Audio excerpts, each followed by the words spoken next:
blocked by short, ignored by Dvorak, but he can't be wrong. He scored a like from Truong. He's got lightning attacks on GM, blunders and gaffes. True, not over the board, it's only the other chat. Still, his 7-year plan ensures the last laugh. Distractions detract from any actual actions. Excuses are useless, he rues his inaction. Awaits satisfaction, the status of Magnus. He bought 50 books and opened up 10. Fools ought to read Psalms, not my system. He's got 30 alt accounts on every site around. Chessable courses keep looking cheaper by the pound. He got 22 databases and 36 engines, 25 chess sets, and a massive clock collection. He bought merch from Gotham, Bra and Naka, but his game history looked like some chess copy pasta. A GM coach that he don't listen to, and if you think it is, then yes, my friend, yes, this is you. But that all changed one bright sunny day when a friend said, hey, don't you know? Welcome to the dojo, it's good to grow. Welcome to the dojo, I gave up on the easy. Sweatwork's what we need, G. Sweatwork's what I believe, waiting's what I'll receive. Don't you know? Welcome to the dojo, it's good to grow. Welcome to the dojo, I stepped away from easy. Sweatwork's what we need, G. If sweatwork's what I believe, waiting's what I'll receive. So Joe got into the business, stopped the app sickness, daily practices rhythm. He even upped his fitness. He found sparring cathartic, postmortems charming. With the plus equal minus, he was armed for elo farming. With notepad and pen, he built up my friends, we're back. A beautiful graduation ceremony to you. I was not around last week because of Christmas, so now I'm way behind. Today, I don't even know how long I can go. We'll see. But I'm going to do today's first, and then I'm going to, at some point in the future, I'm going to do the rest, which was yesterday. I'm sure it's loads. So now okay. So let's get into it. Pretty cool year at the dojo. People should be getting their year-end summaries. I have some ideas of how to improve the year-end summary. In any case, I also have some ideas of how to improve the postmortem. Here we go, though. This is Carl. We don't know anything about Carl. Looks like he just joined, but he's gone up epically here. I really need to fix this thing, so we're going to have to patch through it. But welcome, Carl, to the dojo. Tell us a little bit about yourself. You know, give us a game or two. Next up, we have Bobkoff, and Bobkoff is famous because there's two of them. So I think it was one is Kov Bob and one is Bobkoff. I know it's a father-son duo. So this is a super cool graduation. The third says, still have some tactics work to catch up. Polgar and Giannatis was helpful, but it's hard to find people to do postmortems. I've started playing the games on a real board, even if they're online with someone else making the opponent's moves.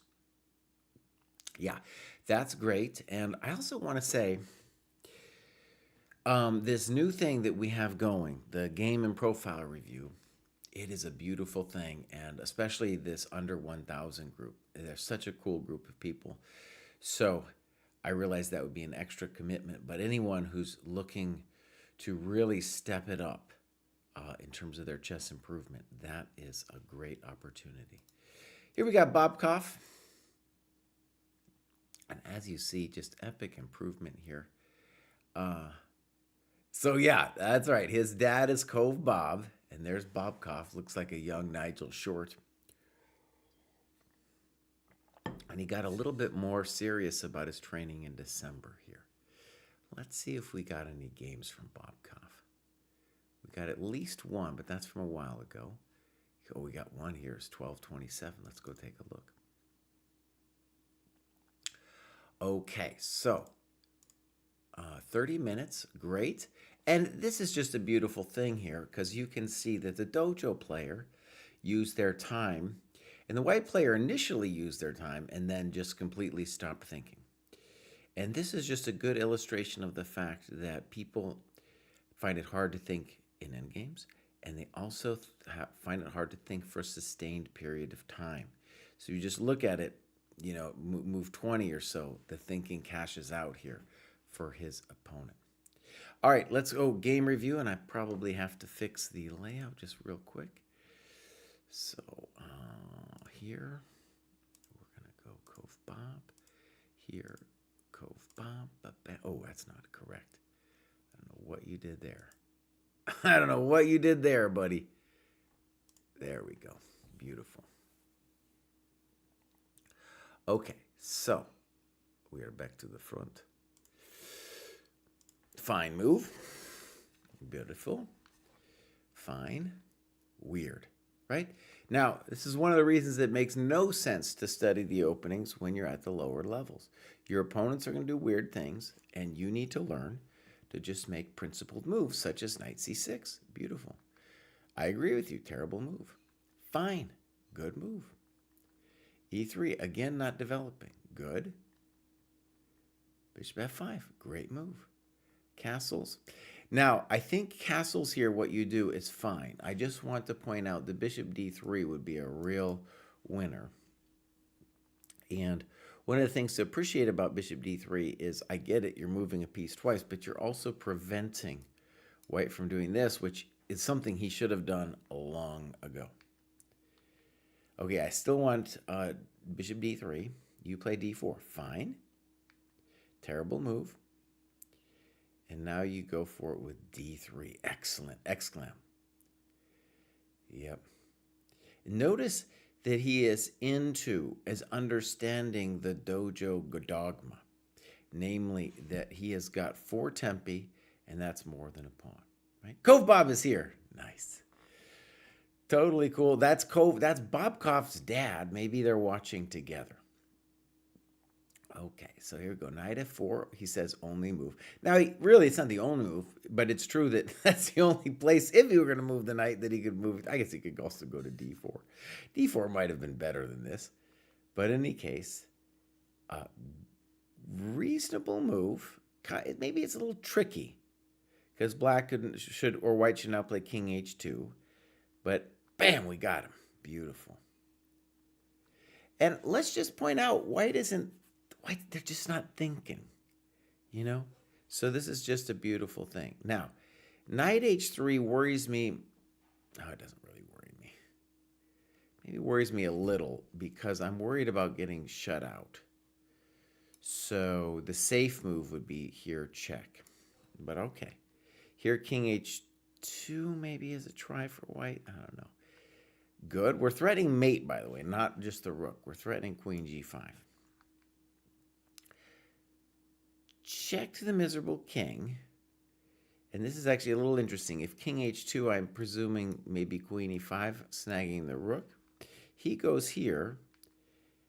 And this is very frisky because you're allowing 2 things here. Boom or boom. And what I just want to say is, in my experience of chess at this level, you want to make things as easy as possible. And here, it's just, you're giving me a heart attack. There's no reason to give me a heart attack at this point. I don't want to worry about c5 or anything like that. So I guess I would rather play a5. If you play, or a6, when you play knight e5, you already have a winning position.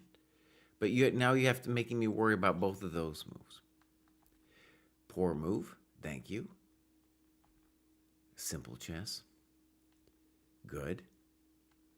Simple chess. Simple chess. Simple chess. Good. Good. We're just wiping the floor with this guy. Good. Good. Good. Simple chess. Oh, very simple. And here we can see why white stopped thinking, because he should have resigned long ago, right? This person isn't thinking really at all. Yeah. Okay. Run, Forrest, run with a5. Very good game. And a couple things we'll just highlight. There's 3 things for you, Bobkov, and anyone at this level to master to get to the 1,000 mark. It's just 3 things. 1, to develop a grip on the board. That is not hanging stuff. There was very little hanging of stuff. I think I saw that you hung the h6 pawn at one point. But basically, you weren't giving anything for free. That is the most important of the 3 things I'm going to mention here. 2, using your clock. You did great. Look at that, 2474, beautiful rating. Number 3, developing your pieces. You were amazing. You were amazing. So, just judging from this game, we would like to say that you are well on your way, Bobkov. You are well on your way, my friend. And when we go back, we can see also from your rating graph, bam, that it's just flying up there. Let's go back to this little template here. All right, you're just doing outstanding. There it is. Beautiful. So, Skebix, we need you in there, bud. We need you in there for the group lessons. Yep. We definitely still have space, but you need to, well, actually, I would say you need to join soon, but that would just be if you wanted to start with everyone else on January 1st. You can join at any point, though. Yeah. All right, good. Let's continue. And next up, we have our for reals, for Niels. Let's see what's going on here. Kind of not a newish joint, actually, from February.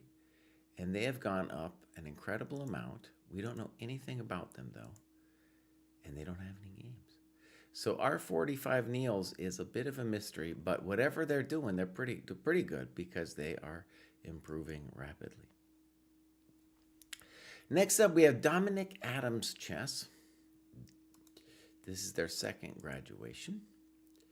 And they're very recent. And they're still graduating twice. That's probably, it's funny, I was like, oh, I don't remember this guy, but I think he might have graduated last week when I didn't do it because of Christmas, didn't do the graduation ceremony. I say hello to Bobkov. Beautiful. I think your son is on the way, my friend. I think you guys are probably having some games around the house. He's probably taking you down a little bit. Okay, he's probably taking you down. Okay, Dominic Adams Chess just joined, and he is flying up there as well. Let's just take a look. He's not telling us much about himself, but he just joined, so hopefully that'll come soon. Hopefully also he'll give us some games.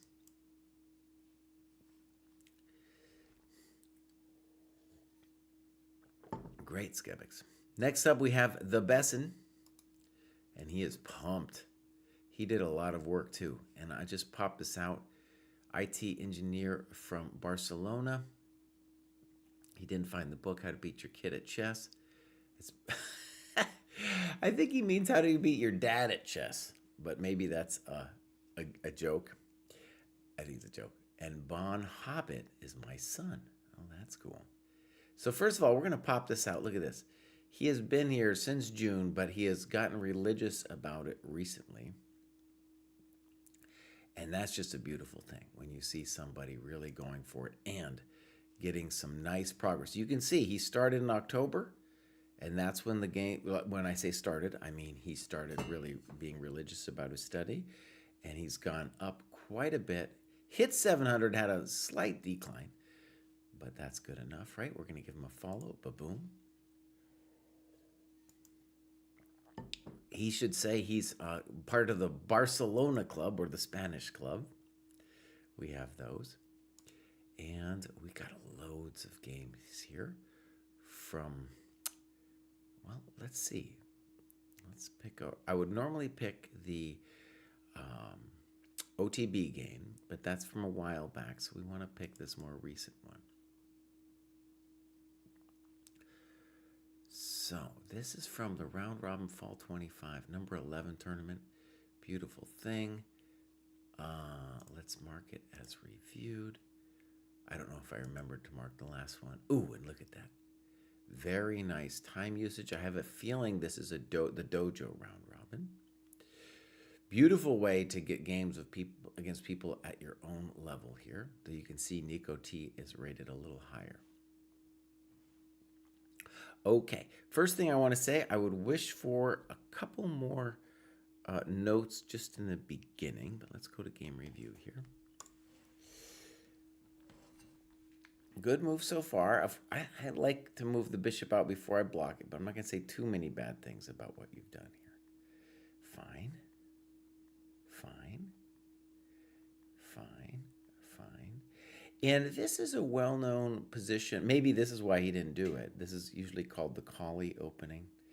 And yeah, he mentions dc5 and e4, or just you could even play e4 directly. I like queen e2. And that is a cool move. Good move.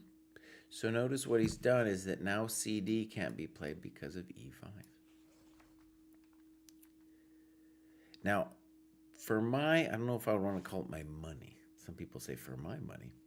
I think that's the most challenging move. Gives us just some questions of how we want to play after cd. Maybe we even gambit a pawn with bishop g5. In any case, your opponent takes, commits to the weakness, and now you come back. I think that's good. I think f5 was poor. Okay, big moment here, and you play dc5.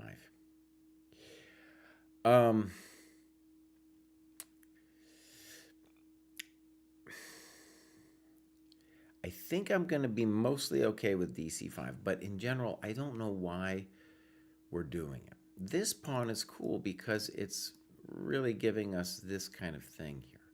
So just intuitively, I'd like to develop and put my rooks in the center of the board. Simple chess. Good. I think bc5 might have been better, by the way, because then he would have had at least dreams of playing e5. Now, if you're going to put the bishop on d7, why did you play here? I get it. He wants to protect this. Good move. I like that a lot. One of the reasons the bishop belonged on d6 for black. Good evaluation, too. I fully agree. This is a clear advantage for white. Knight e5. Now, you know what I wanted? I wanted you to bring your other rook in. That's just where it goes. Chess Lover, thank you very much for subscribing. So, Happy New Year to you, too. I don't like that. What do I want you to do? I want you to put the rook in the center. You're playing a traitor. A good move. Rook e7's a little weird. Maybe king f7. Rook e5. Okay. And now we need to say the computer says rook d1 for some reason, but rook f5 is, first of all, the thing we should at least consider. Now, this is a funny computer moment, actually, because I think a lot of GMs would even fall for the trap of playing rook f5. I certainly would have fallen for it, at least in a blitz game. The problem, I think, now his computer, you can see he's got a little stockfish thing there. But I think that would be the problem with rook f5. Even here, I'm not sure. It still looks like it works because we get to pick up the rook here, the bishop, I mean. So, tell you what, I'm even going to cheat. I think rook f5 is the best move here. Let's just see here. What's wrong with rook f5? It's taking a second to load.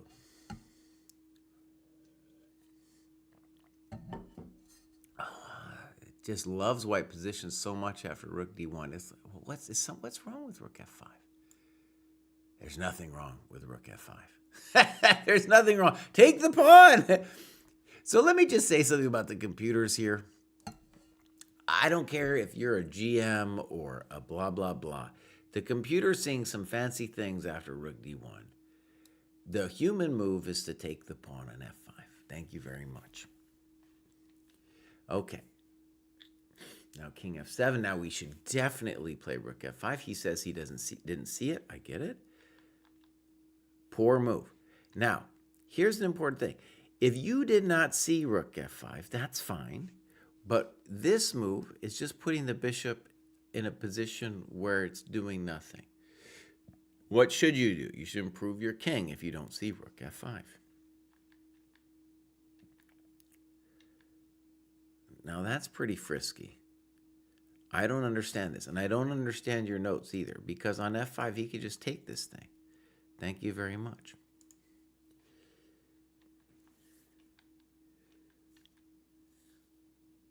Okay.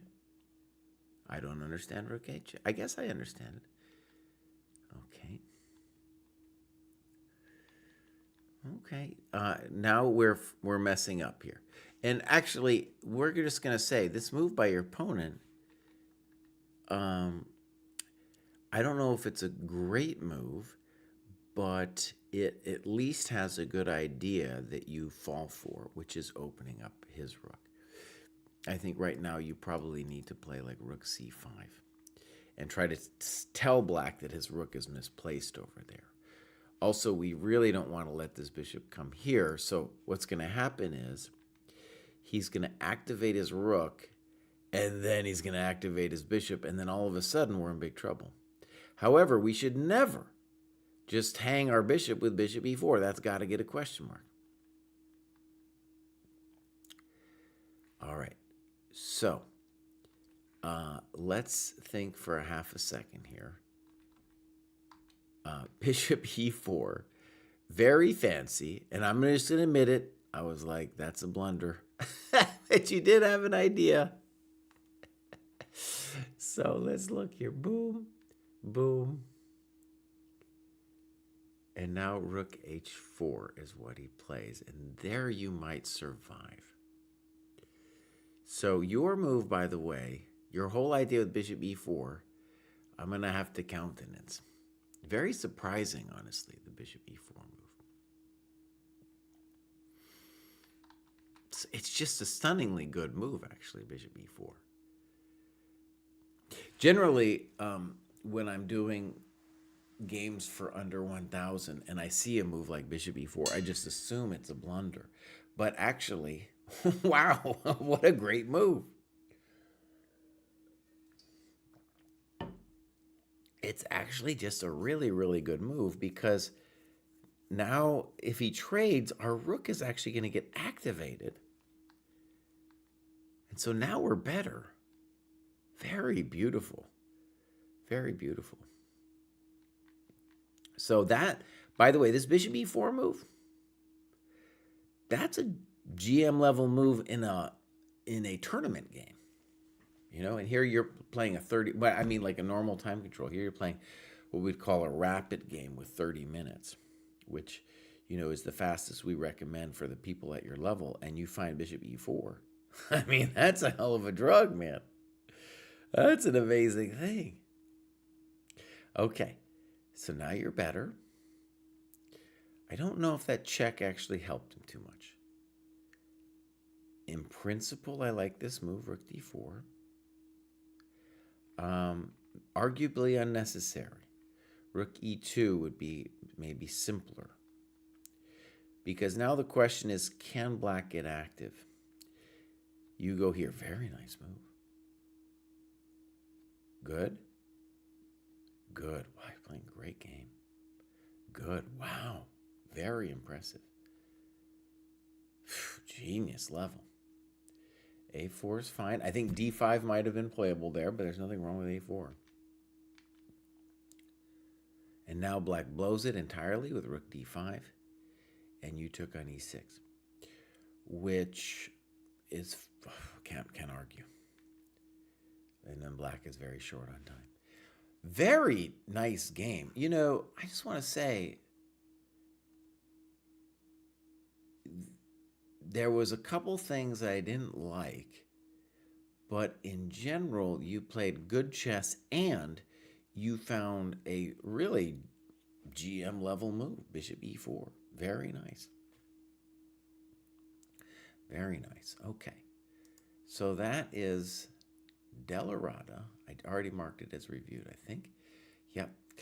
Very well done. Let's just go back. So Delarada here, the Besson, is cranking it recently and finding moves like bishop e4.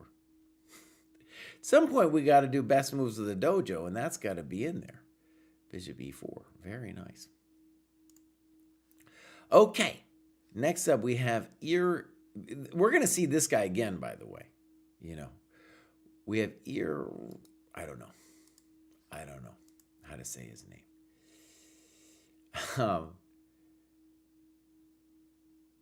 Play a Nepo. Okay, so logging his stuff sometimes. He's been here for a while. Oh, actually, you can see he used to log more religiously. Okay, and After he stopped logging, he went down. But anyways, he's over here at 706. Clubs. He's in the Spanish dojo. Okay. And this game, also very recent, looks like an OTB game. Let's take a look. This was OTB 190 plus 30. This is the Madrid Regional Tournament, 3rd Division. Beautiful. You can, of course, log your time. It is always a beautiful thing to do during the game and after. Let's hit the game review button. All right, here we go. So, in general, this is fine for black because the queen is developed. So even though it's a good example of an exception, normally we don't want to see the queen developed early, but here it's not so easy for white to harass the queen. Wow, queen e4. I don't know. In general, too frisky by black, trying to win a pawn without developing. So, boom, exclam. And you're seeing that queen c2, you can take, and play bishop, rook c1. Great. And now, I like your position a lot. All right, you castle, good move. All right, your opponent is being very frisky, and you play a cautious move here with c3. And I think that's okay. One thing I like about it is we might want to start our attack here with b4, b5, in addition to holding the d4 square. Good move. That's too much. All right, here, now is an interesting thing. So the problem your opponent has here, let's just put it bluntly, is your opponent doesn't understand the importance of development. They might be a genius level player. Maybe they have a ChessCom tactics rating of a gazillion, but they don't understand development. And here, what should they do? Either move the queen and play for e6. That's the sane person's way to play. Or play g6. But this guy's got to get out. Okay, snip, snop. Now you have a big decision. This is where I'd like to see some timestamps. You have a big decision of whether you should take that thing.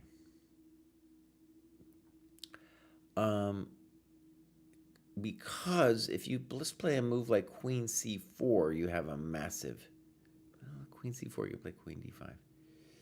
Rook ad1, say. Your advantage is massive. So the question is, how do we evaluate this ending? And it's definitely winning if he allows you downtown.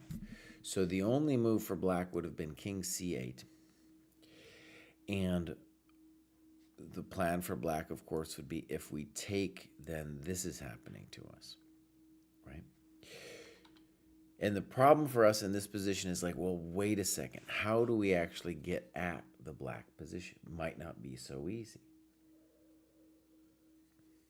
All right? So this has got to be called a blunder with b6. Check. And you play a4. Now, it's very important that we prevent g6 and bishop g7. And that's what happens in the game. So the question now for your annotation needs to be, hey, how, if at all, could I have prevented him from doing that to me? And like an example could be e6, and if fe, we play here.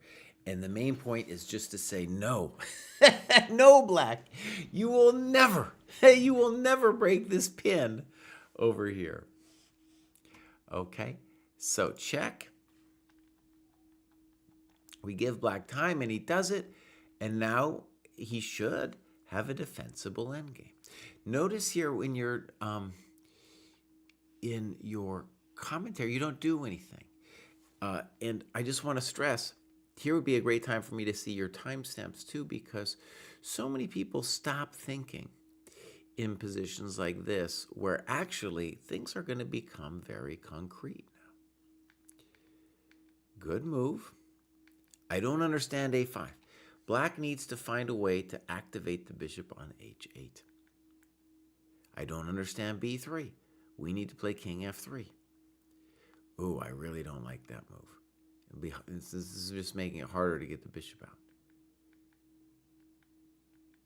Oh, g5, not a good move. This is what I mean by we got to think. We need to make some kind of inroads on the king's side, and we need to think about it. Is it f5, for example? Is it h4? These are questions we need to ask. That's not it. All right. Now, black is doing a gamble here that I have a feeling they haven't calculated. So, for example, this position here, if he doesn't trade the bishops, is definitely a draw for him. And the question with bishop c5 is, are you sure that you're drawing that position? I think he is, actually, but I just wonder how much he thought about it. I think you should maybe move your bishop, because this is very dangerous that you did to yourself. You offered a draw. I don't know if it's a draw, honestly.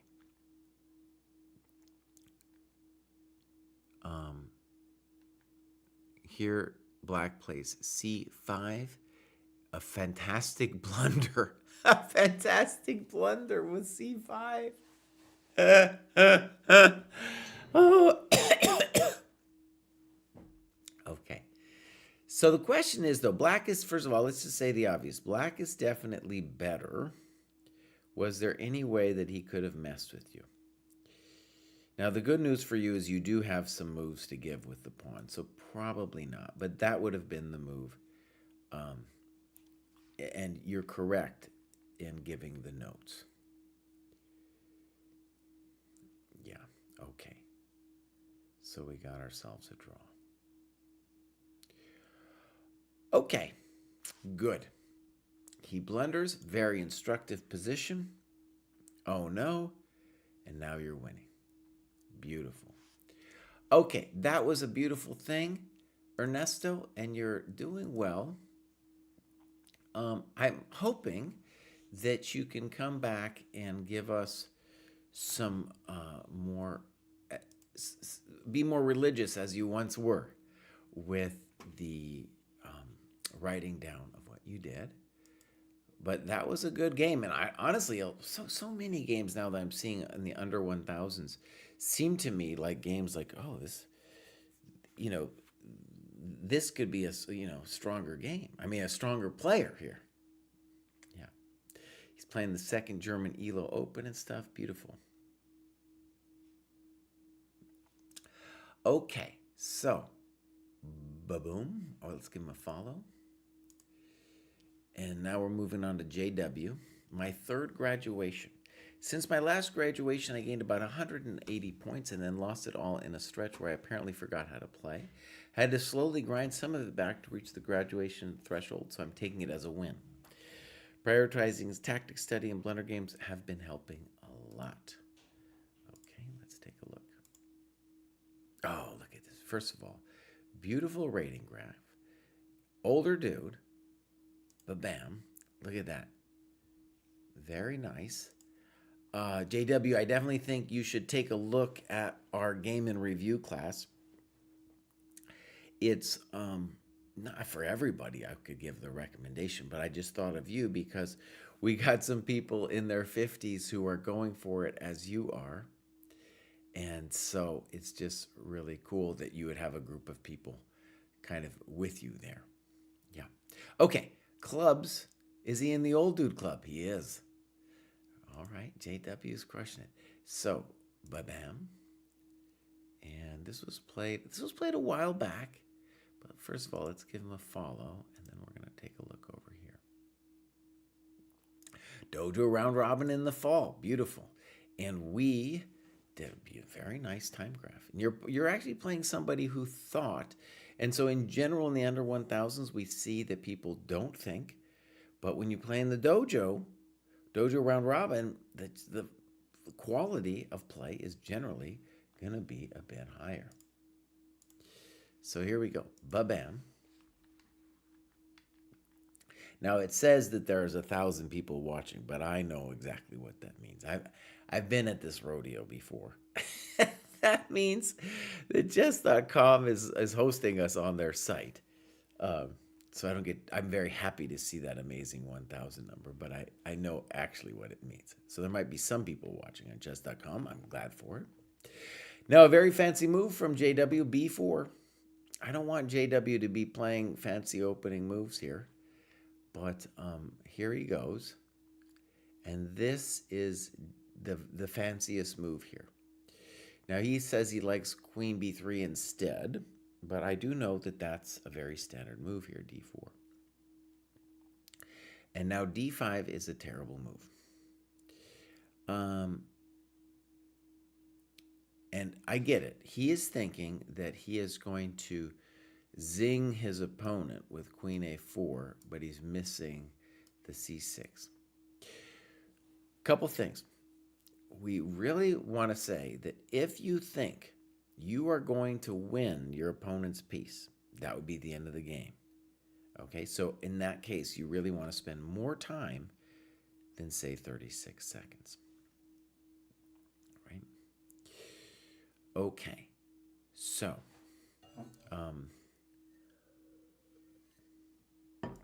d5. Now notice what happened. We just blocked our bishop. Check to the miserable king, and now we blunder with castles, and he gets us. Now we're lost. Terrible move. What are you doing? Develop your pieces, bud. Okay, good. I don't know about c4, but okay. Okay. I don't understand a3. Okay. I don't understand queen d3.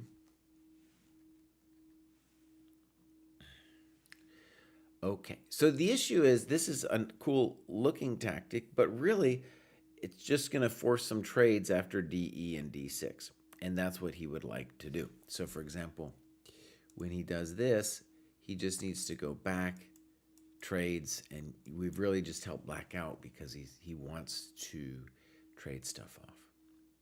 Okay, so rook fe8, mistake. You stole a pawn, good. All right.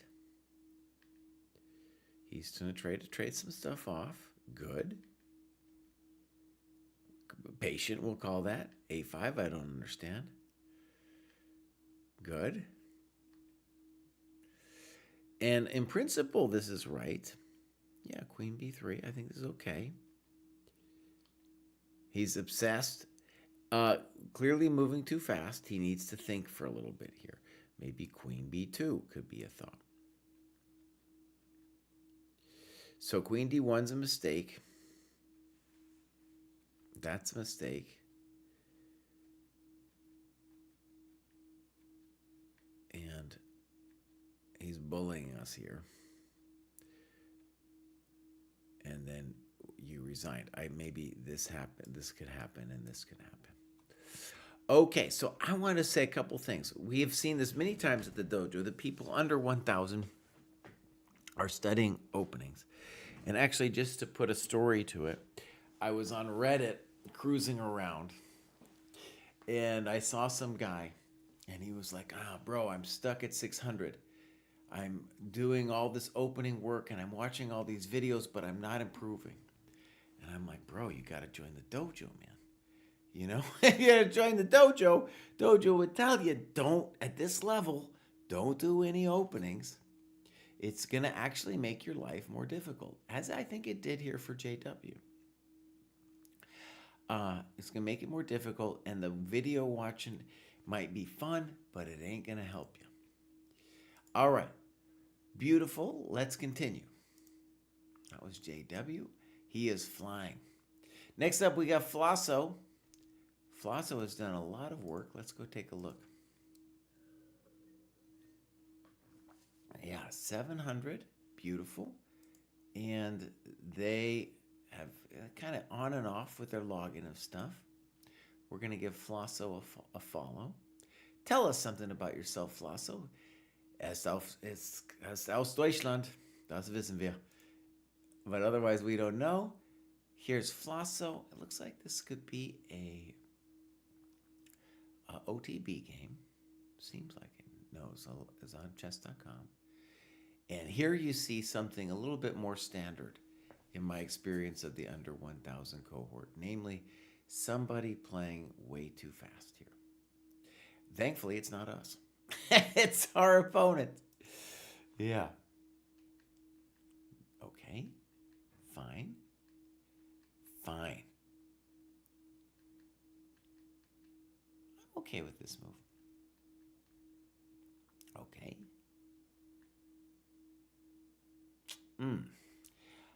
This, it's not the end of the world. I guess I would have preferred development or taking on e5. Because here you're giving him a chance. Now that move is not correct. You played bishop e2. And I'm just looking for dirty things you can do to him. The simplest would be to take this thing and then play bishop b5 check. Knight f3, bishop f3, and now your opponent loses a tempo again. What could he have done? He could have taken on f3 and played b5, kicked your knight on out of there. Poor move, not developing. It's kind of tricky. Now, you say you were looking for a trap but still can't find one. Here you go, right here. All you have to do is play knight d6 check to the miserable king. Right? You just check to the miserable king, you're going to win something. Right? Developing. You can still play check to the miserable king. Boom! Yeah. And you mentioned it before. Yeah, so that's, I don't know. That ain't it. That ain't it. Now, rook fe1 isn't bad, but definitely this is winning outright. Okay. Now, bishop d1. What's the problem? They're not developing. Check to the miserable king. Good move. Fine. Now they can resign. See?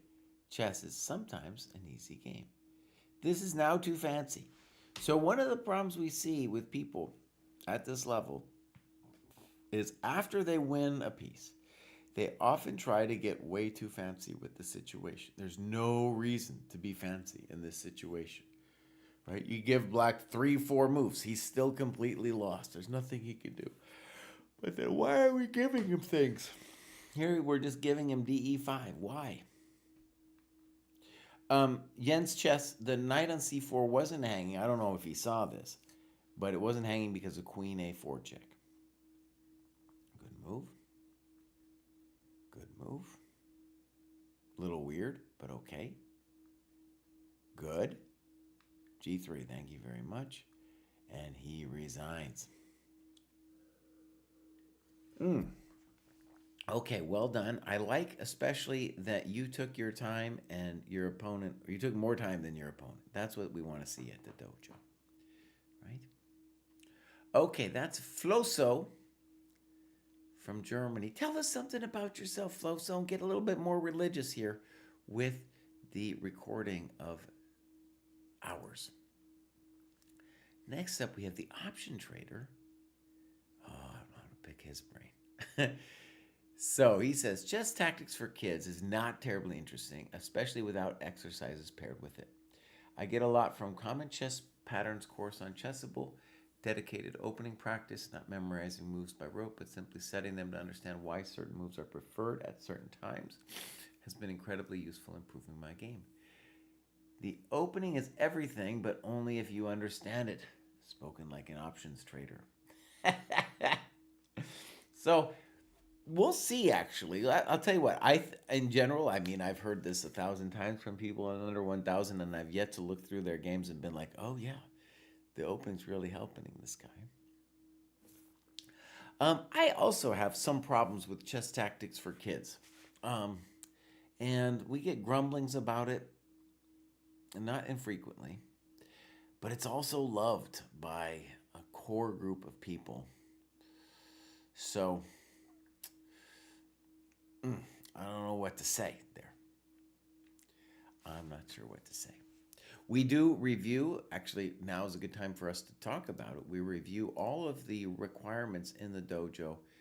We're reviewing them all the time, but we actually make the changes for the coming year every May 1st. That was when we started the dojo way back in 22. So we're always looking at this kind of feedback and making adjustments. I like it. Quant Jock is his name. There you go. He was more religious before, but nevertheless, you can see the man is making progress. Maybe not logging as much as he was before, maybe still working. In any case, he is going up. And clubs. 50 plus, Chicago, beautiful. One of my contentions in life that I'm not sure about, okay, as I open this one over here, one of my contentions in life is that you can't tell a person's politics from how they play chess. Right? There's no it doesn't transfer. It's not like when you meet some blue-haired liberal that they'll play real meek, and it's not true if you see some army dude that they're going to play really aggressive. However, there is, I think, risk tolerance. That definitely translates. How risky you are in life will generally translate how you are in over the board, and also your investment strategy kind of in life will play. You can see that reflected in a person's play on the board. Further, this is that I feel very certain about. But what I would want to talk to the quant jock about is my experience is if you are someone who is interested in options trading, which is not only aggressive, but kind of weird. There's no reason to be that. If you want to invest, there's no reason to go down that road to make your life that weird. So if you're willing to do that, then I think you're also interested, in my experience, this is a small sample size, of playing positions that are weird, paradoxical. I'm less sure about that because honestly, there's not that many players out there who are also doing options trading. That's just my experience with that kind of person. And maybe there's some boring options trading. It's just my experience of the people I know who've done options trading.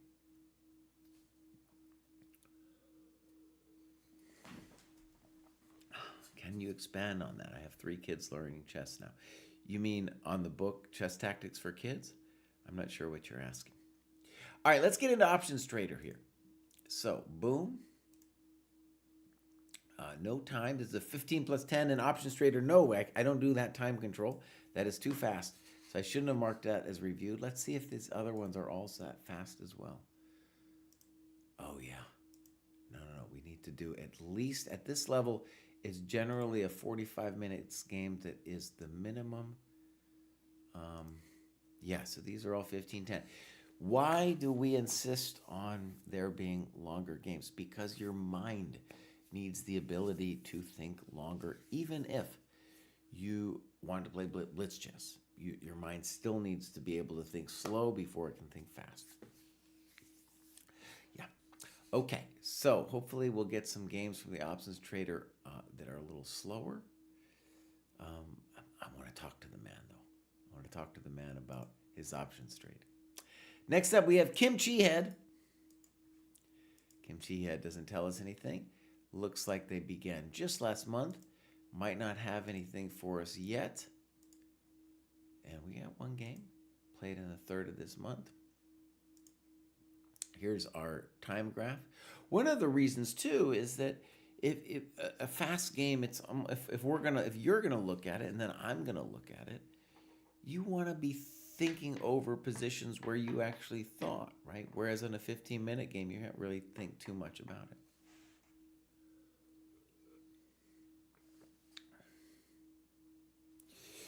You said you don't like Chess Tactics for Kids.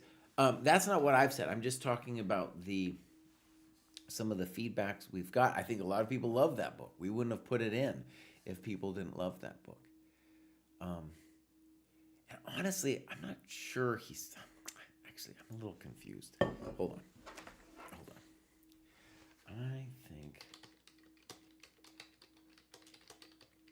I think he's confusing the books, honestly. Because Chess Tactics for Kids. Let me just do a little dive here for a second.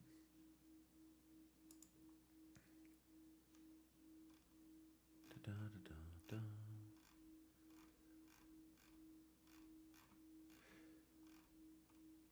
Because he's saying that there's no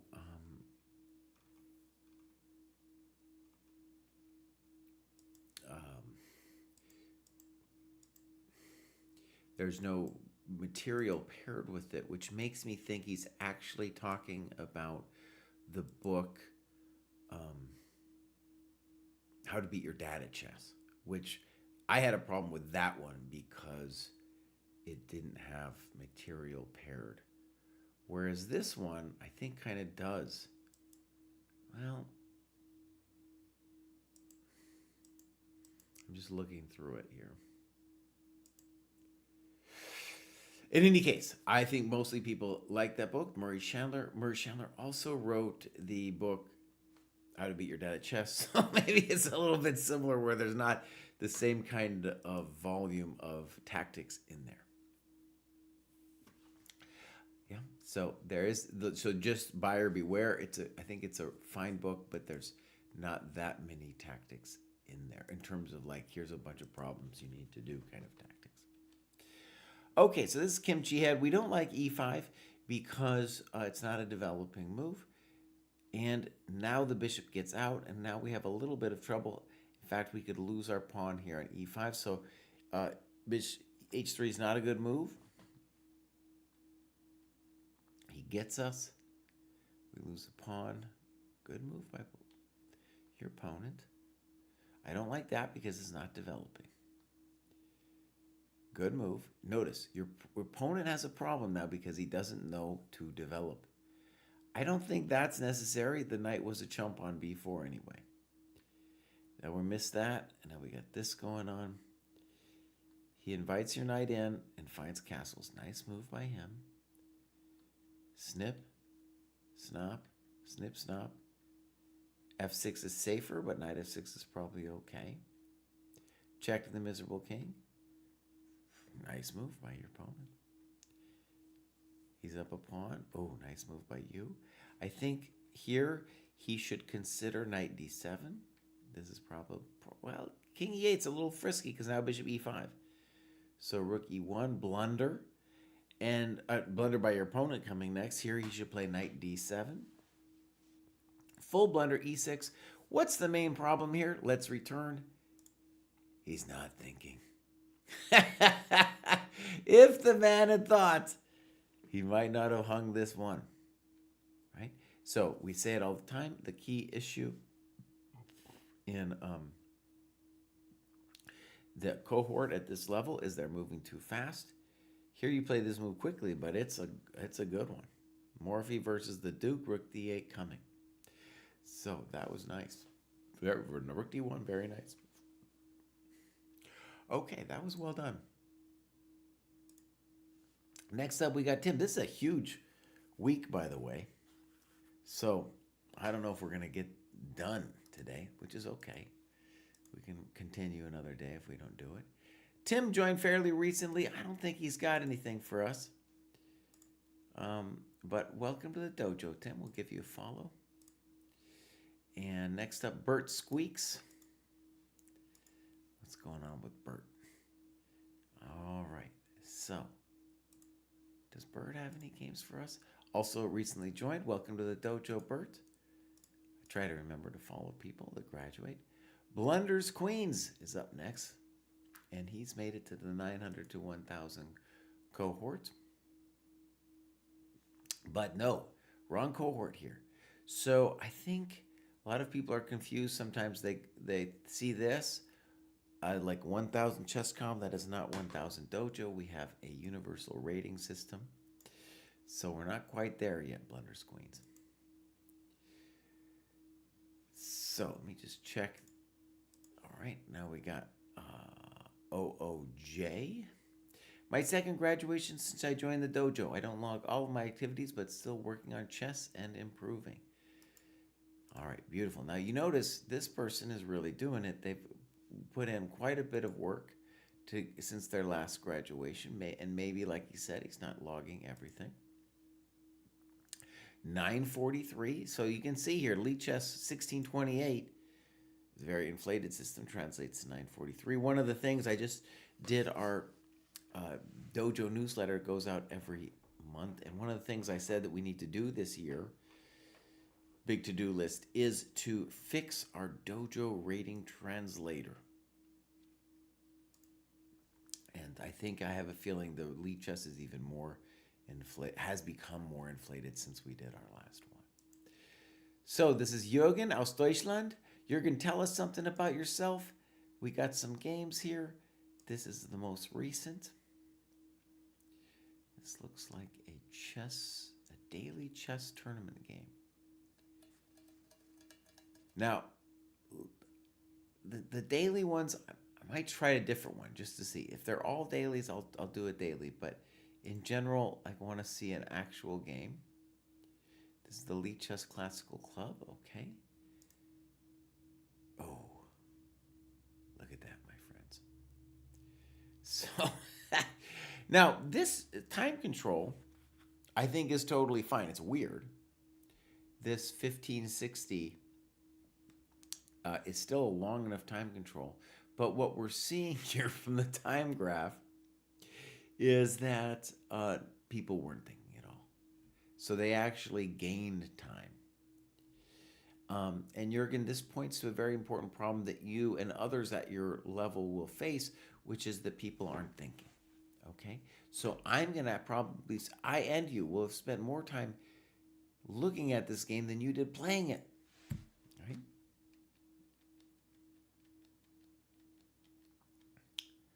Okay. Good move so far. I think you can definitely take the knight. Okay. Okay. Frisky. E5. So as an example, I am currently thinking longer on your decision here than, and on White's decision than you guys both did, right? So for example, if I'm White, I want to consider E4, maybe with G4 or without it. As it is, he activates your knight and then plays E4.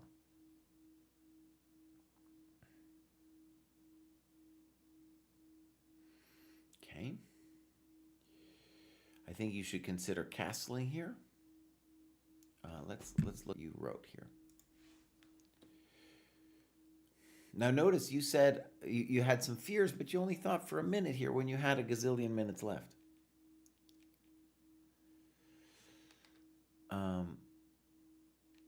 I don't understand knight e5 because the queen is hanging on e2.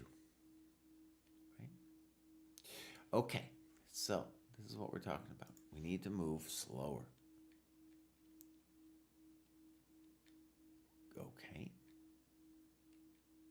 Okay. And now you found bishop g6 in the postmortem, maybe with the engine. You're definitely playing the move h6 way too fast. Now we don't like this move because the pawn, the bishop is pinned on e4. It's not going anywhere. So an example would be rook e7, and then you could play rook a e8 to improve your pieces. Rook b8, the rook isn't improved. Okay. Your opponent's not thinking, really. Not a great move. He wants to double your pawns or something. And here you miss bishop f7. And also, bishop h7 is also I mean, he's winning there as well. Okay. I don't like. Why don't we like Queen D7? Because you give him the rook. But maybe it's your best shot. Rook A7. Oh my gosh. Wait a second. I just want to go back. So Queen D7, not the greatest move. More clever would have been Queen D5, so that the B pawn could be taken. Now the B pawn cannot be taken. Good move. Yeah, and now you actually, it's a very interesting question about how white should pursue this here. Boom, boom, boom. And now this next move, B4. I want to guarantee that that's much too fast. Okay.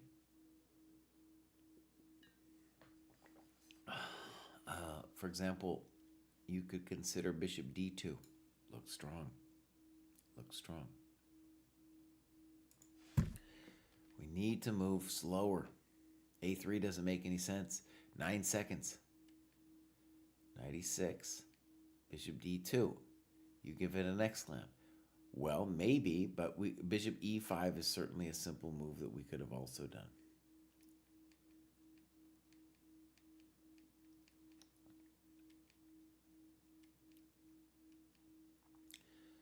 Okay, timeout. Timeout. So he blunders with knight B5. Yeah. Okay. So why is this happening? Because he's not thinking. And now you're just winning. Now it's all over. Okay.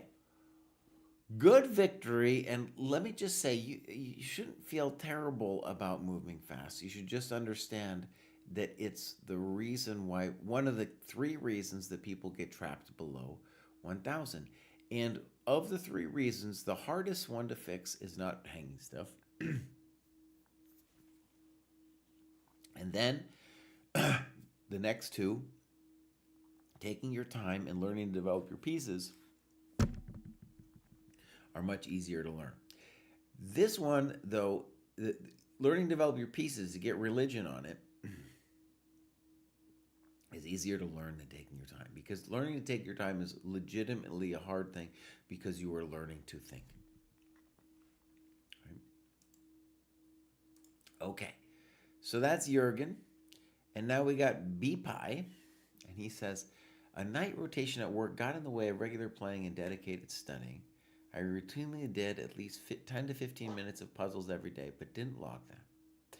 I finished the cohort mate in 2s, which can be a struggle.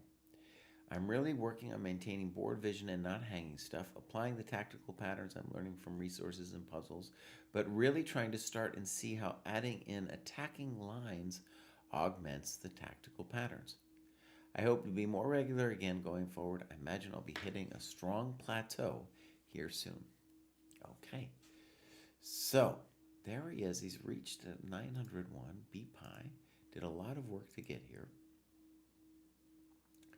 Right, you can see from his beautiful graph, he might have been more religious before. Now here he got stuck on the night rotation. All right, so yeah, he's flatlined a little bit since going on the night rotation, but he's gotten up enough to graduate. Okay, so let's take a look. Chess dads and moms, I get it. That's the night rotation right there, I'll tell you. So, this one very recently he played. And a beautiful thing, we took our time and our opponent didn't, and we won. Now, we want to say that at this point in your chess development, you want to be playing a longer time control than this. We can talk about what that time control is maybe after we look at the game. Okay. Bishop D3. Bishop D3 is a little weird. E5 is, of course, normal. Poor move, blocking in the C pawn. E5 is now best here. Now we need to play E5. E5 is now a real bone crusher, too, because now Black did this miserable bishop d7, which blocks the knight from retreating after e5. All right. I'm not thrilled. Let's read what you write after bishop e7. I feel I have a tiny advantage at this point as his bishops are so passive, and I am castled ready to try and open the position while recognizing that he's one move from castling. I realize that I still have to develop the dark square bishop, but felt I haven't had a great square yet, and with the way he's boxed in his pieces, I feel slightly advantaged and try to start to open the position while his king is in the center. E5, of course that's the move. You write, I did consider this and maybe the knight jump around and maybe it would be better, but I didn't want to keep things close. So there we want to say that's dogmatic. And I want to just point out, the thing we're focusing on here is the fact that the knight has no good squares, and you're essentially undeveloping the knight at this point. Right? We are undeveloping the black knight. But in the game, we are opening up the black bishop. And here we help him again, because he should have taken with e-pawn right away. But you help him open that thing, and now he develops it. Black's now fine. You talk about maybe c3, but I guess we have to play c3. Now we're hanging our pawn on d4. He misses it. Good move. I don't like it because you're not developing. Plus, what do you want to do? Take that thing? That looks like a blunder. Now you say clear advantage. This is a winning position. You're up a piece. Good move. Good move. Very nice. Best move of the game so far. Thank you very much. Thank you very much. Thank you very much. Thank you. Thank you. Thank you. Ah, beautiful. All right. I don't feel like I hung obvious opportunities. I've done the It's About Time course from Cry and feel like I'm still not the best about eliminating moves that don't accomplish much. That's cool you did the course. I kept feeling like I didn't have a great development square for my dark square bishop, and that led to me not completing my development for what I think is too long. But my opponent kept his king in the middle for a long time, allowing me to keep a small advantage. I need you to continue to work on that aspect and find useful development moves more efficiently. Great. Great. And I just want to stress, like, this course I did was all about these dojo games, all about the many graduation shows I've done looking at games at this level. And really now, when we think it was designed for people who've kind of reached 1,000. You reach 1,000, you're not hanging pieces anymore. And at that point, it's going to be realizing that your opponents are going to give you time. Like this guy did, right? Giving time, and then we win. We win. And also, nice move, knight e5. Okay, let's mark that as reviewed. And we'll continue here. I think we'll do one more and I'll take a break. This is Kataman. And we're into the 1,000 plus now. Kataman doesn't tell us much. He's in the Adult Improver, joined in April. Do we got any games from the Kataman? We do. So this looks like a OTB from the Social Tournament 2025. He is playing a woman named Anna Crispino. We don't have times, but this is an hour 30. One thing I feel like I've noticed doing this for years is people who are in the under 1,000, who are in Europe, are far more likely to have this kind of experience where they are venturing to play in some tournament where they then play a very solid time control, where there's a lot of thinking involved. And it's critical for anyone's chess improvement to be doing something like this. Okay.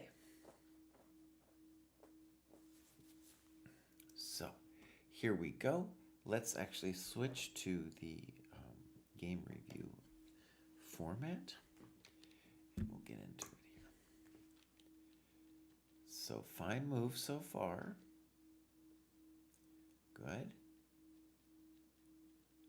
D3 is, of course, weird. Put your pawn on D4. Boldly put it up there, bud. H3. Okay. Rook D8, a little fancy. I'm not sure. Okay, good. Slow. Fine. And now you play bishop H6, and this is a big mistake for two reasons. Bishop H6 is very common at this level. And a lot of times it is with a player who is thinking that they're going to get an attack or something. But notice just in this position that this bishop is not a good bishop. It's not a good bishop. This one's amazing. Now why? Because this guy's blocked in by his pawns. This guy has pawns all on the opposite color, which are freeing its path. Furthermore, not only are we trading a good bishop for a bad bishop, but we are wasting a tempo. It's not a developing move. What would be correct? F4. Notice with F4, we are developing the rook. Right? We're developing the rook. Okay, knight C5, snip, snap, F4. I'm glad you played F4. Takes. And now generally we like to play GF4. Are you playing the knight?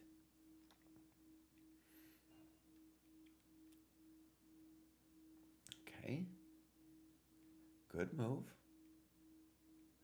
Oh, that's got to be good. So Queen E7 didn't help his cause. That didn't help his cause. And now we're just totally winning. So black blundered. Blunders another pawn. Oh, nice move. Very nice. Queen D6, knight F6, check to the miserable king. And now we're winning. Here you make a couple slow moves, but I don't care. We're at this point, we just want to make sure we're completely edging him out. Here he goes full Nigel Short here with his king. So again, people making this a little too complicated. You're up a queen. You don't have to be too fancy here. This is Nigel Short against Timon, where he brings the king to H6, kind of a famous game. Love what you're doing here. Okay, so Mr. Catania, you're playing good chess. You're playing good chess, and Bishop H6 is an example of the kind of mistake that when you get to a slightly higher level than where you're at, you're going to realize that's what's keeping me from improving. That's a great example of a positional mistake, right? Your opponent definitely doesn't punish you for it or anything, but it's a positional mistake, right? And that's where you can improve. Now, when you think about what's next. By the way, I told people a while back that I was going to talk about the appropriate time controls, and let's just get into that briefly.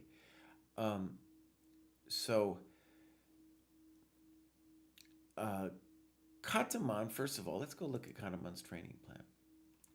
If we go look at middle game, he's doing logical chess move by move. And I wanted to show this because that is a really good book for starting to think about what good chess means after you've mastered getting a grip on the board, not hanging stuff, right? You're past 1,000 now. You can also see this mastering time in chess, which is the course that the previous person mentioned.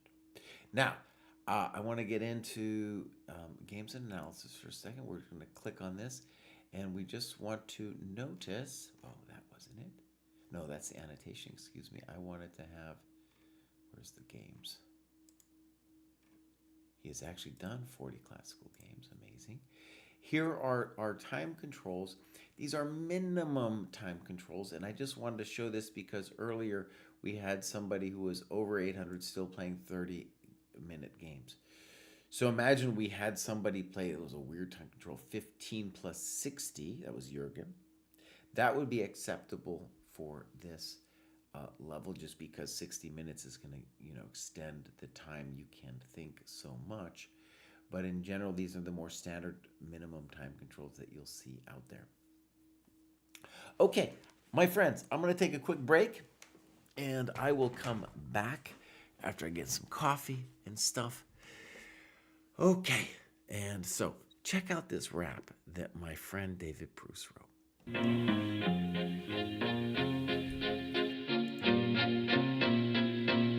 Welcome to the dojo.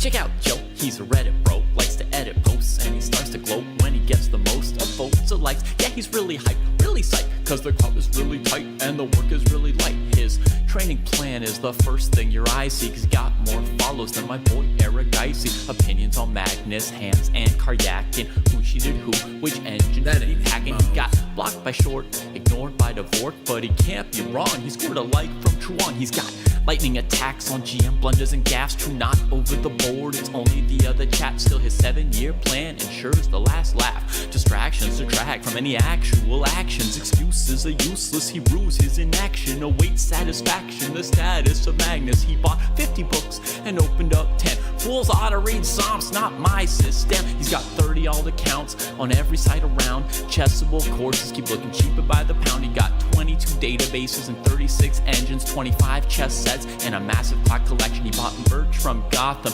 Bra and Naka, but his game history looked like some chess copy pasta. A GM coach that he don't listen to, and if you think it is, then yes, my friend, yes, this is you.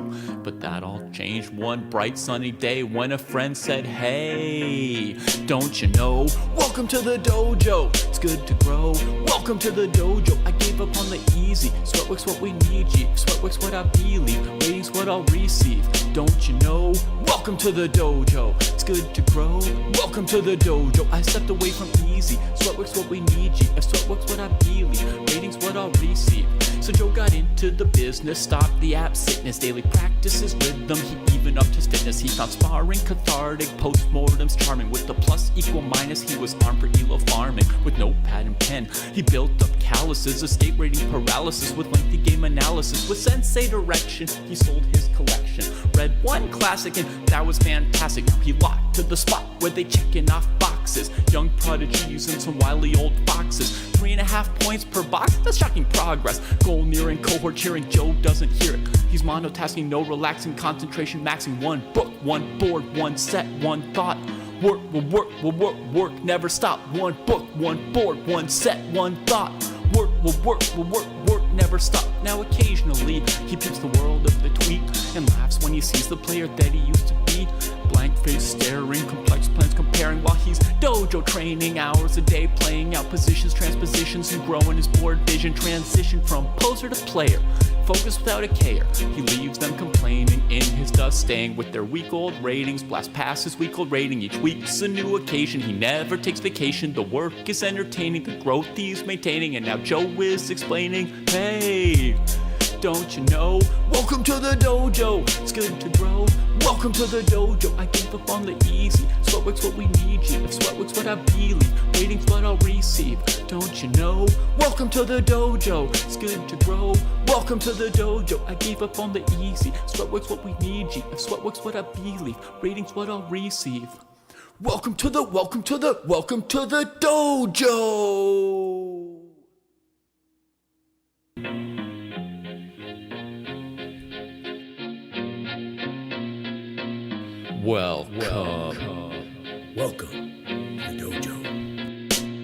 Check out Joe, he's a Reddit bro, likes to edit posts, and he starts to gloat when he gets the most of votes or likes. Yeah, he's really hyped, really psyched, cause the crowd is really tight and the work is really light. His training plan is the first thing your eyes see, cause he got more follows than my boy Eric Geisy. Opinions on Magnus, Hans, and Karyakin, who cheated who, which engine that he hacking. He got blocked by Short, ignored by Dvorak, but he can't be wrong, he scored a like from Chuan. He's got lightning attacks on GM blunders and gaffes, true not over the board, it's only the other chat. Still his 7-year plan ensures the last laugh. Distractions detract from any actual actions. Excuses are useless, he rues his inaction. Awaits satisfaction, the status of Magnus. He bought 50 books and opened up 10.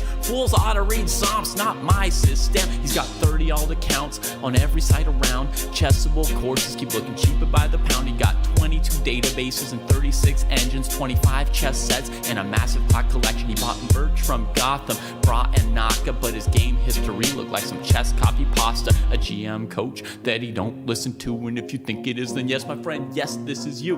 But that all changed one bright sunny day when a friend said, hey, don't you know? Welcome to the dojo, it's good to grow. Welcome to the dojo, I gave up on the easy. Sweatwork's what we need, G. Sweatwork's what I believe, waiting's what I'll receive. Don't you know? Welcome to the dojo, it's good to grow. Welcome to the dojo, I stepped away from easy. Sweatwork's what we need, G. If sweatwork's what I believe, waiting's what I'll receive. So Joe got into the business, stopped the app sickness, daily practices rhythm, he even upped his fitness. He found sparring cathartic, postmortems charming. With the plus equal minus, he was armed for elo farming. With notepad and pen, he built up calluses, escape rating paralysis with lengthy game analysis. With sensei direction, he sold his collection. Read one classic and that was fantastic. Now he locked to the spot where they checking off boxes. Young prodigies and some wily old foxes. 3.5 points per box, that's shocking progress. Goal nearing, cohort cheering, Joe doesn't hear it. He's monotasking, no relaxing, concentration maxing. One book, one board, one set, one thought. Work, will work, will work, work, never stop. One book, one board, one set, one thought. Work, will work, will work, work, never stop. Now occasionally, he peeps the world of the tweet and laughs when he sees the player that he used to be. Blank face staring, complex plans comparing while he's dojo training. Hours a day playing out positions, transpositions, and growing his board vision. Transition from poser to player, focus without a care. He leaves them complaining in his dust, staying with their week-old ratings. Blast past his week-old rating, each week's a new occasion. He never takes vacation, the work is entertaining, the growth he's maintaining. And now Joe is explaining, hey, don't you know? Welcome to the dojo, it's good to grow. Welcome to the dojo, I gave up on the easy. Sweatwork's what we need, G. If sweatwork's what I believe, waiting's what I'll receive. Don't you know? Welcome to the dojo, it's good to grow. Welcome to the dojo, I gave up on the easy. Sweatwork's what we need, G. If sweatwork's what I believe, waiting's what I'll receive. Welcome to the dojo. Welcome to the dojo.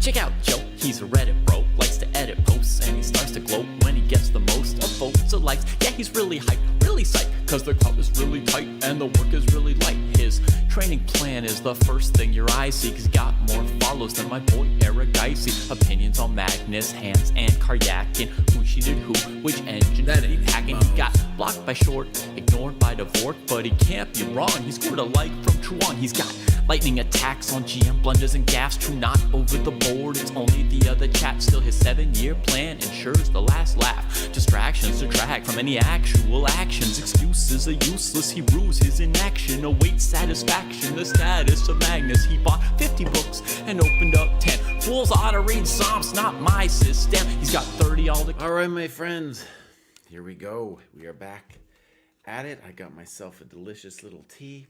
Maybe it's a little too late in the day to be drinking delicious tea, but I'm doing it because I'm living life on the wild side. All right. So, here we are. Someone's mentioning me on our beautiful Discord here. And I should also say, we have a promotion. We do this every year. It's a beautiful thing. And if you want to check out the dojo for a month, for free, dude, then you can use the following code. I'm going to put it up here. Ba-bam. That's not New York. It's New Year's 26.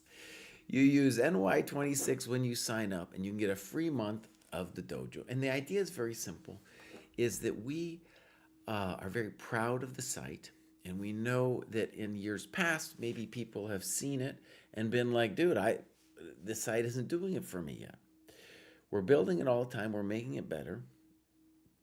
And we just want people to try it out, and people who maybe have not done it before to try it out. We give them a month for free. Hopefully they'll be into it after the free month. Okay, so let's continue over here. And where are we, Jesse? We're over here somewhere. We're over here somewhere. All right, so we're on to Eliza. And Eliza says, managed to sneak in a second graduation this year despite being in a bit of a funk when it comes to working on my chess.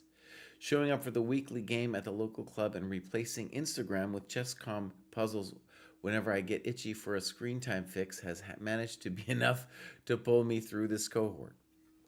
Anyways, I'll always enjoy checking in on the other graduates when waiting my turn for Jesse to roast me. For a happy start to 26 for the senseis and all the other folks in the dojo. Thank you very much, Eliza, and congratulations. This is at least the third graduation here. Let's go take a look. Fourth graduation. And Eliza, look at that. Ba-boom. In November, she was on the screen a little too much, but is now going for it in December. And look at this rating graph here. It is amazing. Up to 1,100. Very nice. So, I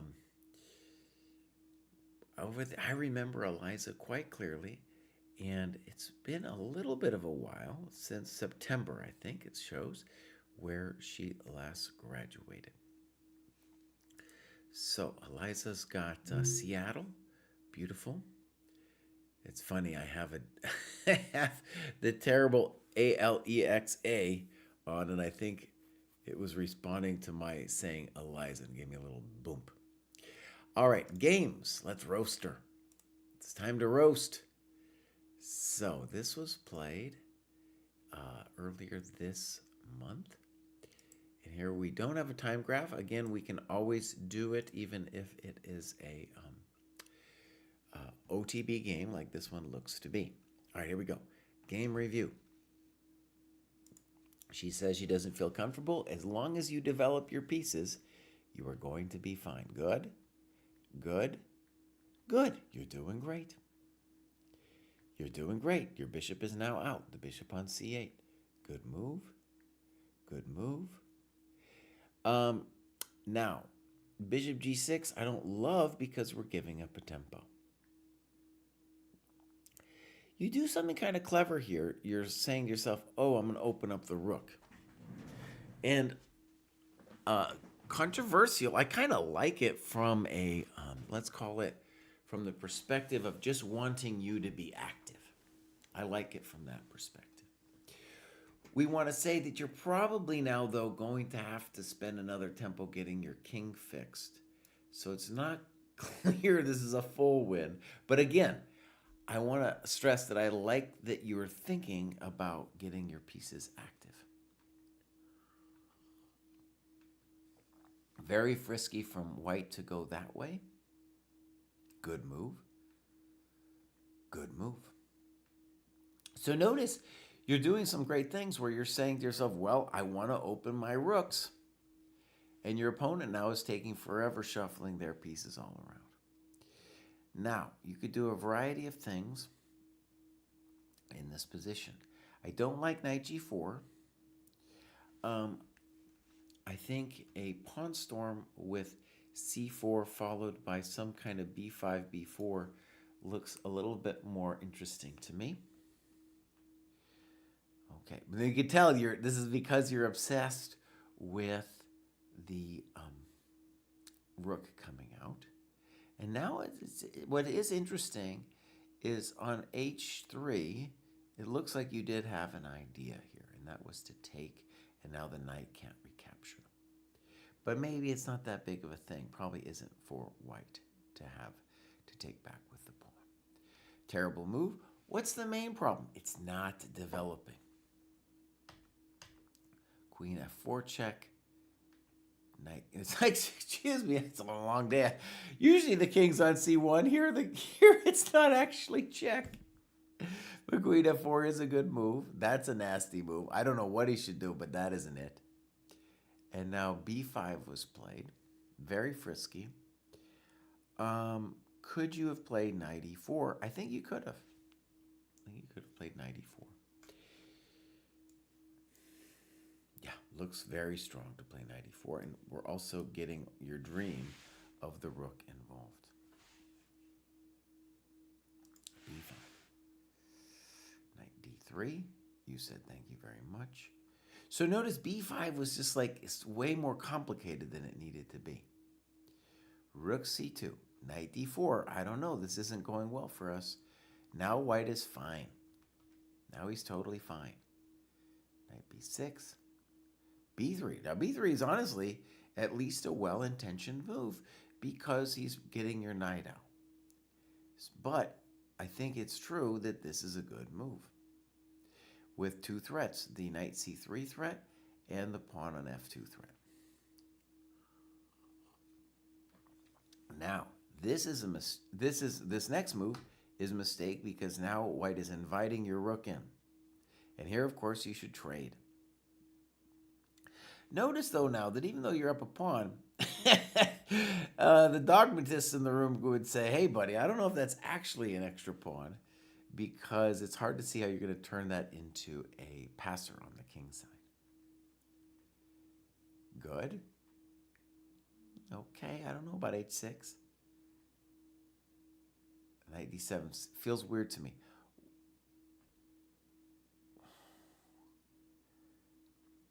There's a lot I don't understand here. Okay, I like that move. Now notice white has been improving the position and you haven't the last couple of moves. Knight d7, I'm going to call that a cheap shot. And when you say you don't like it, you should tell us what you would rather be doing here. Right? I think knight e4 might be interesting. Knight d4 at least gives us this opportunity later. Good move by your opponent. Good move by your opponent. And now you're in trouble. Notice how active the white king is all of a sudden. Now, we got to say, couldn't white should have played king d6 here. But he allowed this. Good move, I think. And now he's hanging this whole business. So, king here, knight here, he's actually in a little bit of a jam though, isn't he? Because look, rook a5, you've got knight c6. So, actually, knight d3, it's already winning. Because he can't go here. This loses. Maybe he could try. Maybe he could have done this. Bang. And bang. Forking your coconuts. Now, I'm not exactly sure it's true yet. I'm just looking. Wait a second, Cry. King d5, no bueno, knight b4. So already, knight d3, you've got him. Thank you very much. And now we blunder, knight c6. Here we would like to see the time spent to know what was going on here. Terrible move, king c3. Were people not thinking? It looks like they weren't thinking. Oh, what are they doing? This isn't how you play chess. Now, I don't like rook a6 at all. I want you to play rook c4 to win the pawn and to keep the white king out.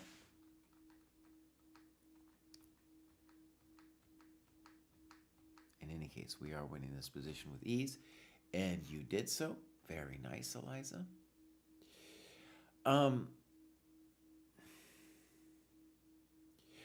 I just want to say, this is not just for Eliza, but I'm really starting to see that the people in the dojo who are like technically around 1,000 are playing much better chess than I would expect a 1,000 level player to play. So that's already very encouraging. Maybe it just means that chess in general, people are getting better.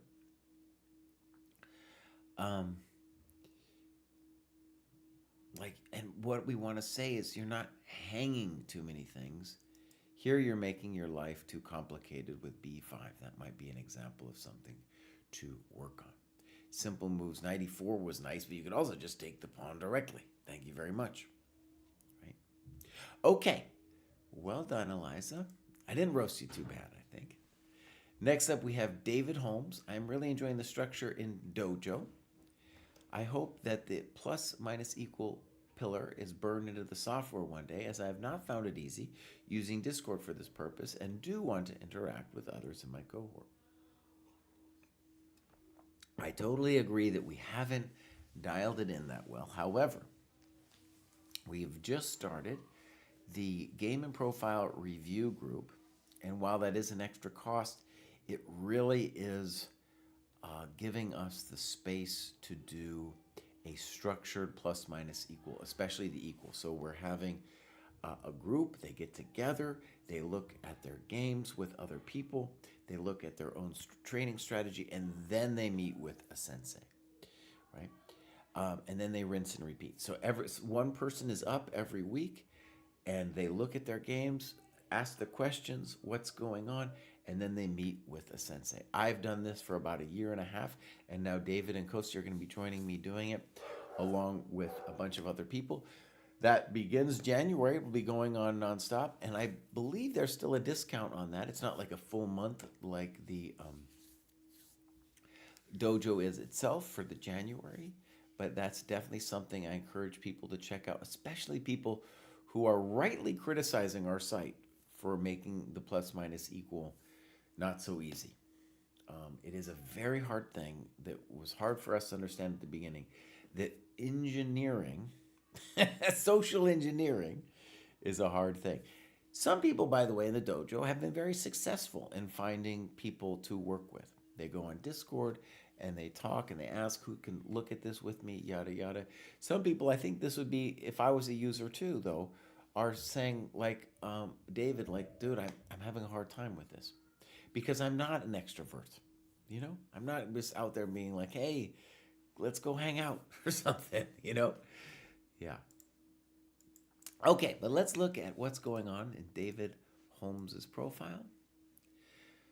Back to chess after a long hiatus, I realized that the kid was not as smart as I had imagined.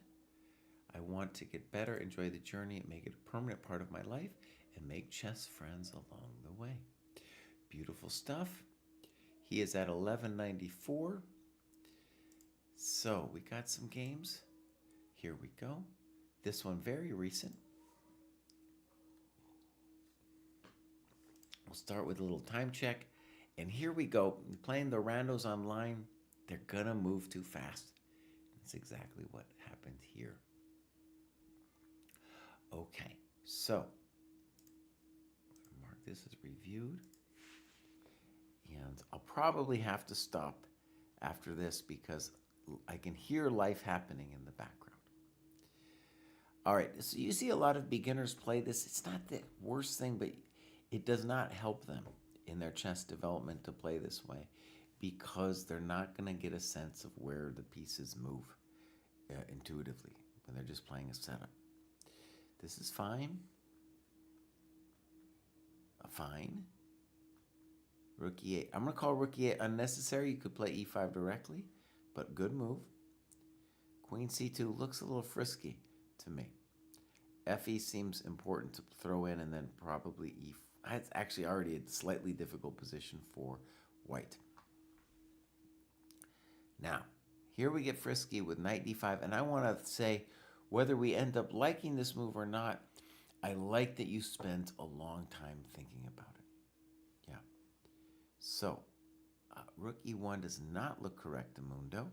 I think knight c4 is forced. Or maybe knight b3.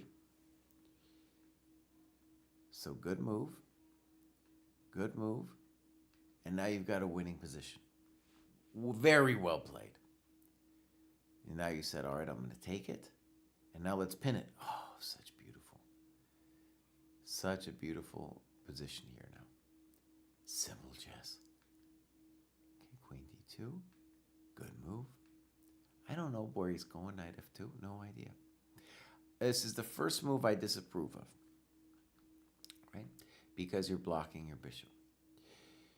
Okay, maybe it's not so easy to know exactly what to do, but the first thing we should notice is our knight is not doing great on c6, and we should think about rerouting him in some way. So, not a good one. You're still winning, of course. Now you reroute. I don't like d5. This gives you the f7 to e5 route. Knight f7, very good. Very good. So notice, he fixed your piece for you. You had a bad piece and he fixed it for you. Now, it is true, though, how do we feel about this queen a7 thing? So what do I want to say? There's no rush for you to play knight e5. Only do it if you're really sure that queen a7 isn't doing anything to you. If you feel the slightest bit of concern, you should play b6. You're up a pawn, and knight e5 is still coming. So I'm uncertain about knight e5. You take. Queen b5. Good move. And what I have to admit is, even if I didn't like allowing queen a7 on a practical level, objectively, it was fine. Because you have this queen b5. I don't like c4 because well, it's just terrible. Now, your opponent actually thinks for 6 minutes here. Let me go back to this time graph here. Now, this is like the one time in the game they really thought. And c4 wasn't it, though. Thank you very much. Rook e2. I think that's okay. Uh-oh. And now, I see what happened to me? Now, when I say I think it's okay, I blew it. I blew it. Oh, no. So, yeah, you're totally winning this position, and you could do anything as long as it's not rook e2. And that's such a bummer. Such a bummer. And I don't know if it's a consolation to you or not, but I also blew it. What should be clear, though, is, the thing about rook e2 is you're not really threatening anything too important, right? You're actually only threatening the pawn on a2. So very important, we want to say is, if you make a mistake, then we want to say what the improvement was. And we also want to put a question mark next to rook e2. And we want to say what would have been better, right? Queen e2 looks just winning on the spot, or very hard to deal with anyway, because you're touching this go. Oh, that was a bummer. That was a bummer. Okay, my friends, I'm going to pause it there. We have loads to go, as you can see. And then also we have from last week as well. So I have to go attend to life. But I'm going to hopefully in the next couple days, I'm going to catch up to where I was before.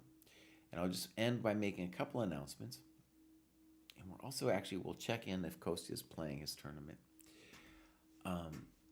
Couple announcements is that you can use the code NY26 if you go sign up on the dojo, and you can get a free month of the basic dojo, everything that's cool about our site. So that is a beautiful thing we do every year. And also, you can join the game and profile review. We're starting that January 1st, as well as our lecture classes, and you can find that all on our site. Actually, I'll share the coolest place is this blog where we have ChessDojo launches live group classes. There's a lot more involved description about what that entails. And now I want to go see if I can find Kostya's event. Let's see here. We're going to bring over the yeoldchess.com. He's in the Rilton Club, I believe. And let's go look. Games. And let's just see if we can do a Control F on Kostya here.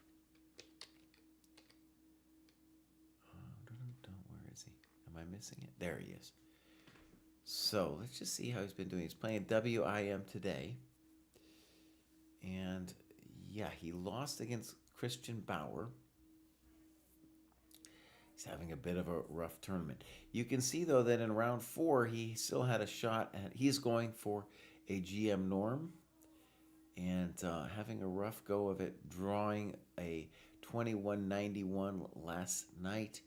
It's hard, my friends. It's hard. You know, these 2191s. This guy also like an FM. I only rated 2191. Oh, it's rough. It's rough. Coach is going for it, playing in a lot of tournaments. He's played another tournament after this Rilton Cup. So that's just a cool thing. He's a young man out and about getting to play all these tournaments. Even though he's getting his mouth punched in. Oh, it's rough. It's true, though. Even though he's getting beat up, let's put it that way. Even though he's getting beat up, I think this will ultimately be great experience for his push toward the GM title. All right, my friends, I'm going to raid somebody here.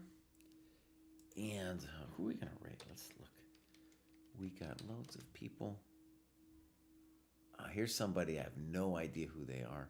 But if I don't know them, I don't see a friend of the dojo who's currently streaming, I like to go with them. I don't know if I spelled this guy's name right. Jareen in the house. He's got 5 people watching him, so maybe this will make his day. I'm going to raid that guy. I'm going to hopefully be back. I will be back in the next days. I don't know what my exact schedule will be. It's a little bit of holiday business around my place. So I'll make it happen, though, before Wednesday next rolls around. I have a whole new batch of